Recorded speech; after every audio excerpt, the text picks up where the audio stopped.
لیکن اصل بات جو ہے میں آپ کو بتانا چاہتا ہوں، یہ ہے سائیڈ ایشو. اصل ایشو ہے فلسطین کا جو شروع ہونے والا ہے. بھٹی دہکے گی وہاں. ظاہر بات ہے کہ اگر کوئی بہت بڑا اقدام ہو جاتا ہے فلسطینیوں کے خلاف، اور اگر واقعتاً مسجد اقصی اور قبۃ الصخرہ گرا دیے جاتے ہیں، جو طوفان اٹھے گا عالم عرب میں، یہ حسنی مبارک ہوں یا شاہ خالد ہوں یا کوئی اور ہو، یہ نہیں روک سکتے اس طوفان کو. نوجوان خون اٹھے گا، غیرت اور جو بھی حمیت ہے. مسلمان ان پڑھ سے ان پڑھ اور بالکل بے دین، وہ بھی مسجد کی حرمت پر کٹ مرنے کو تیار ہو جاتا ہے. مسجد تو بنا دی شب بھر میں ایمان کی حرارت والوں نے، من اپنا پرانا پاپی ہے، برسوں میں نماز ہی بن نہ سکا. وہ چاہے کانپور کی مسجد سے مسلمانوں نے جانے دی ہیں، چاہے وہ شہید گنج کی مسجد کی مسلمانوں نے جانے دی ہیں، چاہے نماز نہ پڑھتے ہو. لیکن یہ جو حرمت اور یہ جو حمیت اور یہ غیرت ہے، اس سے جو طوفان اٹھے گا یہ ہوگا اس ملحمۃ العظما، اس کی طرف پیش رفت ہو رہی. کتاب الملاحم سے احادیث کے حوالے سے کہ جن جنگوں کا حوالہ دیا حضور نے، پیشن گوئی کی ہے، اس کا نقطہ آغاز تھا خلیج کی جنگ. صدام حسین نے اسے کہا تھا یہ مدر آف وارز ہے، ام المحارب، یہ ایک جنگ نہیں ہے. اس کا نقشہ بھی حدیث میں موجود ہے، پیشن گوئی موجود تھی، اس وقت بھی ہم نے شائع کی تھی. لیکن اس میں جو جنگ اب ہونے والی وہ الملحمۃ العظما. ملحمہ کسے کہتے ہیں؟ لحم گوشت کو کہتے ہیں، اور قصائی کی دکان کو عربی میں ملحم کہتے ہیں، جہاں گوشت کے ٹکڑے کیے جاتے ہیں. آج کل مشینوں سے ہوتے ہیں، اب جو ہے وہ ہاتھ سے چھریوں سے نہیں ہوتے، لیکن ٹکڑے ہو رہے ہوتے ہیں، جسموں کے چیتھڑے اڑ رہے ہوتے ہیں. ملحمہ، یہی لفظ استعمال کیا تھا حضرت سعد ابن عبادہ نے رضی اللہ تعالی عنہ یوم فتح مکہ. ان کے دل میں تھا کہ اب ہم انتقام لیں گے ان عربوں سے، ان قریش سے. الیوم یوم الملحمہ، الیوم یوم الملحمہ، یہ کہتے ہوئے جا رہے تھے. ایک خاص کیفیت، آج ہے گوشت کے ٹکڑے اڑانے کا دن. حضور سے کہا کسی نے جا کر کے ساتھ تو یہ کہہ رہے ہیں الیوم یوم الملحمہ، الیوم یوم الملحمہ. حضور نے فرمایا نہیں، ان سے کہو جا کر الیوم یوم المرحمہ، الیوم یوم المرحمہ، آج رحمت کا دن ہے، آج تو میں ان سب کو معاف کروں گا. لا تثریب علیکم اليوم، میں تم سے وہی بات کہہ رہا ہوں جو میرے بھائی یوسف نے کہی تھی اپنے بھائیوں سے، اذهبوا فانتم الطلقاء، جاؤ تم سب کے سب آزاد.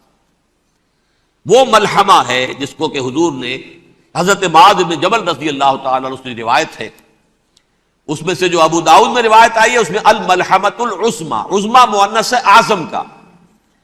آپ کہتے ہیں جنگ عظیم اول، جنگ عظیم دوم، عظیم کا باپ ہو گیا اعظم، سب سے بڑا، اور اس کا مؤنث ہے سب سے بڑی، عظما. الملحمۃ العظما، سب سے بڑی لڑائی. میرے نزدیک یہ وار کے معنی میں نہیں ہے، بیٹل کے معنی میں. انگریزی میں یہ دو لفظ علیحدہ ہیں، وار، بیٹل. وار سالوں کو محیط ہوتی ہے، بیٹل کسی ایک خاص جگہ پر جو لڑائی ہوتی ہے اس کو کہتے ہیں. حضور کے اور قریش کے درمیان 6 سالہ وار تھی، جنگ تھی. لیکن battles, battle of Uhud, battle of Badr, یہ بیٹلز تھی، لڑائیاں تھیں. تو عظیم ترین جنگ شاید اس اعتبار سے نہ ہو جیسے کہ ورلڈ وار 1 اور ورلڈ وار 2، یعنی اس کی وسعت کا اتنا معاملہ نہیں اور طوالت کا نہیں. لیکن جو لڑائی جو ہے بیٹل ہونی ہے، جس کو کہ یہ لوگ، یا چونکہ میں نے کہا تھا شروع میں کہ سرما ہے میری آنکھ کا خاک حجاز و ہول قدس، نیو ٹیسٹمنٹ کی آخری کتاب ہے the book of revelation, revelation of saint John. اس میں آرمگڈون کہا گیا ہے اسے. ہر مجدون، یہ عبرانی لفظ ہے، ہر کہتے ہیں اونچی جگہ کو، سطح مرتفع. مجدون میگیڈو، میگیڈو ایک وادی ہے، مرتفع، وادی مرتفع. یہ ہے واقع لبنان، اسرائیل اور شام کے درمیان جو ٹکڑا، جو ٹرائنگل بنتی ہے، یہ ہے، یہاں پر بڑی جنگ لڑی جائے گی. اور یہ جنگ صلیب ہوگی، جو کہا ہے بش نے، یہ جنگ صلیب. سیکنڈ ملینیم شروع ہوئی تھی تو پہلی صلیبی جنگ ہوئی تھی، تھرڈ ملینیم شروع ہوا ہے، یہ سیکنڈ صلیبی جنگ ہے، یہ کروسیڈ ہے. اور میں اس مرتبہ امریکہ گیا تھا تو پہلی مرتبہ مجھے وہاں ایک رسالہ ملا ٹرمپٹ نام کا. یہ امریکہ کے جو بہت ایکسٹریمسٹ قسم کے پروٹیسٹنٹس ہیں، یہ ان کا رسالہ ہے، اور ان کے بارے میں اب کہا جا رہا ہے وہ کرسچین زائنسٹ ہیں۔ آپ شاید پہلی مرتبہ یہ لفظ سن رہے ہو، زائنسٹ تو ہم سمجھتے ہیں یہودیوں کو، کرسچین زائنسٹ وہ ہیں جو ہیں تو عیسائی پروٹیسٹنٹس ہیں، لیکن اسرائیل کے وہ حمایتی یہودیوں سے بڑھ کر ہیں۔ یہ میری کسی پہلی تقریر میں شاید بہت سے حضرات کو یاد آ جائے، میں نے کہا تھا 4 سال پہلے ہمارا تنظیم اسلامی کا ایک کنونشن ہوا تھا ہوسٹن میں، امریکہ کا جنوبی علاقے کا شہر ہے۔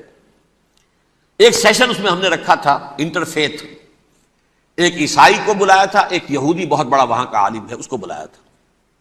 اس یہودی عالم نے ڈاکٹر وشوگراڈ، جو وہاں کی یونیورسٹی میں پروفیسر ایمیریٹس ہے، اس نے کہا تھا کہ یہ اسرائیل کی تو سپورٹ کر رہے ہیں عیسائی، ہم تو نہیں کر رہے۔ جو پریکٹسنگ یہودی ہیں وہ زیادہ اسرائیل کے حق میں نہیں تھے، یہ تو سن 67 کے بعد انہوں نے اسرائیل کو تسلیم کیا ہے۔ وہ تو منتظر تھے کہ ہمارا مسیحا آئے گا تو اس کی قیادت میں جنگ کریں گے، جیسے شیعہ منتظر تھے کہ مہدی موعود آئیں گے تو پھر ہم کچھ کریں گے۔ وہ امام خمینی نے کہا بھائی جب وہ موعود آئیں گے آ جائیں گے، لیکن ہم کچھ راستہ کے لیے زائنسٹ نے آگے بڑھ کر ریاست قائم کر لی، اور جب یروشلم پر بھی پورا قبضہ کر لیا تب جو ہے در حقیقت مذہبی یہودی جو ہے پھر انہوں نے اپنایا ہے، اون کیا ہے، اور نئے سیٹلمنٹس جو بھی بنے ہیں وہاں پر اسرائیل میں، اس میں اکثر و بیشتر مذہبی یہودی آیا، اور بروکلن کے علاقے سے سب سے بڑھ کر آئے ہیں، جو امریکہ میں نیو یارک کا ایک جنوبی علاقہ ہے۔ اب یہ آخری کروسیڈ ہے جو شروع ہونے والا ہے۔ میں تو حیران ہوں کس قدر کھل کے وہ باتیں کرتے ہیں۔ رومن کیتھولکس کو وہ کہتے ہیں کہ یہ شیطان ہے، یہ پوپ شیطان ہے، یہ یورپ کو اس نے جمع کیا ہے کرسچینٹی کی بنیاد پر، اور اس میں زیادہ تر کیتھولکس ہیں۔ آپ کو معلوم ہے برطانیہ بڑی مشکل سے شامل ہوا ان کے ساتھ، اس لیے کہ وہ پروٹیسٹنٹ کا سردار تھا، ابھی پوری طرح نہیں ہے۔ یورپ جو ہے وہ رومن امپائر دوبارہ یہ کھڑی کر رہا ہے، اور در حقیقت یہ جو ہے یہودیوں سے بھی چھیننا چاہتے ہیں اسرائیل کو اور فلسطین کو، اور مسلمانوں سے بھی، اور یہ وہی کروسیڈ جو تھے اربن ثانی کے اس کی تیاری کر رہے ہیں، تاکہ وہاں پر عیسائی حکومت قائم ہو جائے، کیتھولکس کی پوپ کی حکومت قائم ہو جائے، جیسے ایسٹ تیمور میں کر دی ہے۔ ایسٹ تیمور میں کون سی حکومت بنی ہے؟ رومن کیتھولک، رومن کیتھولک اسرائیل میں بنے، تاکہ یہ سارے مقامات مقدسہ جہاں اسرائیل پیدا ہوئے، بیت حضرت مسیح پیدا ہوا، بیت الحم کہاں ہے؟ وہی ہے کہ نہیں؟ جہاں سے ریزریکشن ہوا ان کے خیال میں وہ کہاں ہے؟ وہیں پر ہے کہ نہیں؟ بڑے بڑے گرجے ان کے وہی ہیں۔ تو اس اعتبار سے ان کا کہنا یہ ہے یہ لاسٹ کروسیڈ کی تیاری ہو رہی ہے، یہ کیفور، اور ان کا کہنا یہ ہے کہ یہ پوری طاقت نیٹو کی جو ہے، یہ پہلے جرمنی سے لائی گئی بوسنیا، انہوں نے خود وہاں جنگ کروائی، انہوں نے خود وہاں پر ایتھنک کلینسنگ کروائی، پھر خود مصالحت کے لیے آ گئے، پھر کوسوو میں انہوں نے خود آگ بھڑکائی۔ یہ میں نہیں کہہ رہا، یہ وہ ٹرمپٹ رسالہ امریکہ سے چھپنے والا پروٹیسٹنٹس کا رسالہ ہے جو یہ کہہ رہا ہے۔ پھر انہوں نے کوسوو کے اندر کروایا، اور پھر وہ وہاں پر پیس فورس کی حیثیت سے آ گئے۔ اب وہ میسیڈونیا میں کروا رہے ہیں اور وہاں داخل ہو گئے ہیں۔ اگلا قدم ان کا سائپرس ہوگا، سائپرس میں ترکوں کو اور وہ گریکس کو لڑائیں گے اور وہاں آ جائیں گے، وہاں سے ایک چھلانگ لگائیں گے اور یہ فلسطین میں پہنچیں گے، اور یہ وہاں پر ایک رومن امپائر، اپنی پرانی رومن امپائر کی طرح کی رومن کیتھولک ریاست قائم کرنا چاہتے ہیں۔ تو وہاں امریکہ کے عیسائیوں میں بھی کوئی ایک طبقہ نہیں ہے، کیتھولکس بھی ہے، کیتھولکس زیادہ نہیں ہے ہمدرد، لیکن اب تابع ہو چکے ہیں۔ اسحاق ریبین نے جب یہ پیس ٹاک شروع ہوئی تھی، آپ کو یاد ہوگا شاید، کہ جب وہ آیا تھا واشنگٹن سے واپس فلسطین اسرائیل، تو پہلے روم میں رکا for an audience with the pope, اور پوپ کو اس نے ایک مرتبان سا پیش کیا تھا، حضرت سلیمان علیہ السلام کے زمانے کا مرتبان، اور کہا تھا دیکھیے 3000 برس تک ہم نے اس کی حفاظت کی ہے، اب یہ میں آپ کے حوالے کر رہا ہوں۔ اس کے بعد سے پوپ جو ہے بالکل رام ہو گیا، اور وہ عیسائیوں کے ساتھ اور یہودیوں کے ساتھ ان کا پورا معاہدہ ہو۔ اب پورا عیسائی ورلڈ جو ہے ویسے مجموعی یہودیوں کے شکنجے میں ہے، البتہ ان کے اندر بھی جھگڑے ہیں، جو وہاں پر وائٹ کرسچن ملیشیاز ہیں وہ ایکسٹریمسٹ ہیں کیتھولکس، ان کے نزدیک دشمن نمبر 1 یہودی، دشمن نمبر 2 مسلمان، دشمن نمبر 3 جو یورپ میں کالے ہیں، ایفرو امریکن، چاہے وہ عیسائی ہو گئے ہوں کوئی بھی ہو، یہ 3 دشمن ہیں جن سے انہوں نے کلینز کرنا ہے، صاف کرنا ہے ان کے خیال کے مطابق امریکہ کی سوسائٹی کو۔ اولاً یہود، پھر مسلمان، اور پھر یہ جو کالے ہیں.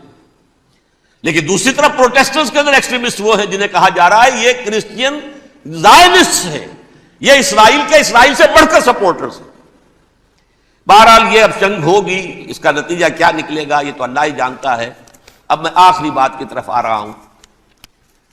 آخری نتیجہ تو جو بھی کچھ اپس اینڈ ڈاؤنز آئیں گے، تلک الایام نداولھا بین الناس، آخری نتیجہ ڈراپ سین وہ یہ ہوگا کہ اللہ کے دین کا بول بالا ہوگا اور پوری دنیا پر محمد کے لائے ہوئے دین صلی اللہ علیہ وسلم کی حکومت قائم ہوگی. وہ گویا قیامت کی تمہید ہوگی، اس کے بعد بس قیامت آئے گی، کیونکہ مقصد کائنات، تخلیق کائنات پورا ہو جائے گا. پوری مخلوقات کے اندر مقصد تخلیق، کلائمیکس آف کریشن محمد الرسول اللہ صلی اللہ علیہ وسلم، دین کی تکمیل محمد الرسول اللہ صلی اللہ علیہ وسلم. اور اس خلافت عرضی کے لیے جو حضرت آدم کو خلافت دی گئی تھی، جب اس میں وہ خلافت پوری دنیا پر قائم ہو جائے گی، اس کا مقصد پورا ہو جائے گا. And that will be the beginning of the end. اس کے بعد قیامت ہے. آخری نتیجہ تو یہ نکلنا ہے. اس سے پہلے سزائیں ہمیں بھی مل رہی ہیں، اور یہاں میں کانٹے کی بات جو چھوڑ گیا تھا اس کو بیان کر دوں. اللہ نے اس مغضوب علیہم قوم کو، اس ملعون قوم کو کیوں اب تک چھوٹ دیے رکھی؟ میں بتا چکا ہوں یہ بڑے عذاب کے مستحق ہو چکے تھے حضرت عیسیٰ علیہ السلام کے زمانے میں، چھوٹ دی ہے ابھی تک ہے، بلکہ ایک مرتبہ ابھارا ہے. 1900 برس کے بعد ابھرے ہیں یہ. بالفور ڈیکلریشن 1917، سن 70 عیسوی کے بعد، تقریباً 1900 برس، 1850 برس تو ہے کم سے کم. پھر creation of Israel 1948، 1967 extension of Israel, یروشلم پر قبضہ. یہ سارا جو ہے کیوں ہے؟ اللہ تعالیٰ اس خیر امت محمد صلی اللہ علیہ وسلم، اس کے بہترین حصے کو سزا ان ملعونوں کے ہاتھوں دے رہا ہے. کیوں؟ جو جرم انہوں نے کیا تھا وہی ہم نے کیا. انہوں نے اللہ کی کتاب کو پیٹھ کے پیچھے پھینکا. نبذ فریق من الذین اوتوا الکتاب کتاب اللہ وراء ظہورہم، ہم نے اپنی پیٹھوں کے پیچھے پھینکا کہ نہیں؟ کولونیل رول سے آزاد ہوئے، کہیں اسلامی قانون نافذ کیا، کہیں اسلامی نظام قائم کیا. تو جو جرم ان کا تھا وہی ہمارا ہے، اور ہم خیر امت ہیں، اور ہمارے میں سے خیر ترین عرب ہیں. ان پر اللہ کا فضل، ان کی مادری زبان میں اللہ کی کتاب موجود ہے. پھر انہوں نے اللہ کے دین کو پیٹھ دکھائی. جو ملک آزاد ہوا کولونیل رول سے، یا اس نے قبلہ کر لیا اپنا ماسکو کی طرف، یا کر لیا واشنگٹن کی طرف. کسی نے مکے کو قبلہ بنایا. یہ بدترین سزا ہے. ویل للعرب من شر قد اقترب. اور ترمذی شریف میں تو یہاں تک روایت ہے، من اقتراب الساعۃ ہلاک العرب. قیامت کے قرب کی ایک نشانی یہ بھی ہوگی کہ عرب ہلاک ہو جائے. ایک حدیث میں الفاظ آتے ہیں کہ حضور نے جب کہا یہ ہوگا یہ ہوگا یہ ہوگا، یہ بربادی آئے گی، تو کسی زوجہ محترمہ نام میں بھول رہا ہوں، انہوں نے پوچھا کہ عرب اس دن کہاں ہوں گے؟ فرمایا العرب یومئذ قلیل، بہت کم ہوں گے. آخری خاتمہ ہونا ہے یہود کا حضرت مسیح علیہ السلام کے ہاتھوں. وہ عذاب جو 2000 برس تک ان سے ٹلا رہا وہ آئے گا، اور ان کے رسول ہی کے ہاتھوں آئے گا. لیکن اس سے پہلے مسلمانوں پر یہ عذاب آ رہا ہے، ہولوکاسٹ کے درجے کا عذاب آ رہا ہے. البتہ ہم پاکستانی اس میں یوں سمجھ لیجئے کہ وہ تو خبریں موجود ہیں احادیث میں، وہاں تو جو ہونا ہے. اتنے انسان مریں گے کہ ایک پرندہ جو ہے اڑتا چلا جائے گا، وہ نہیں چاہے گا کہ نیچے اترے تو کسی لاش پر اترے. اسے جگہ نہیں ملے گی زمین خالی کا کہیں اتر سکے، تھک ہار کر گرے گا، مرے گا تو بھی لاش کے اوپر گرے گا۔ یہ الفاظ ہے حضور صلی اللہ علیہ وسلم، الملحمۃ العظمی الملحمۃ الکبریٰ۔ یہ لاسٹ کروسیڈ، ٹرمپٹ اخبار نے، میں اس کا فوٹو اسٹیٹ بھی کبھی آپ کو دکھا دوں، ویسے میرے ساتھ ہے وہ رسالہ ٹرمپٹ، دی لاسٹ کروسیڈ، اس کی تیاری ہو رہی ہے۔ وہ الملحمۃ العظمی اور ملحمۃ الکبریٰ جو ہے وہ آنے والی ہے۔ ابن ماجہ میں کبریٰ کہا ہے، اکبر کا مؤنث کبریٰ، ملحمہ کبریٰ سب سے بڑی جنگ، اور ملحمہ عظمی سب سے عظیم جنگ، یہ ہوگی اور بہت جلد ہوگی۔